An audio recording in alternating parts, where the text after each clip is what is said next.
If you are encountering a black screen while gaming on Windows 11, there are a few troubleshooting steps you can take. The first and often quickest solution is to press the Windows key, Control key, Shift key, and the B key simultaneously. This key combination will restart your system's graphics card, which can resolve many display-related issues.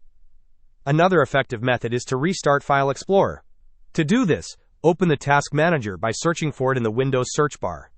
Once the Task Manager window appears and the list of processes loads, locate the Windows Explorer process, right-click on it, and select the Restart option.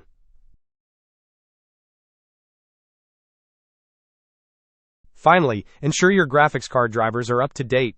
Search for Device Manager in the Windows search bar and open it. Expand the list of display adapters. Right-click on each adapter listed and select the option to update drivers. Doing this for all your display adapters can prevent compatibility problems that might cause black screens. Hope this was helpful. Don't forget to like and subscribe if you enjoyed. As always, thanks for watching and I will see you in the next video.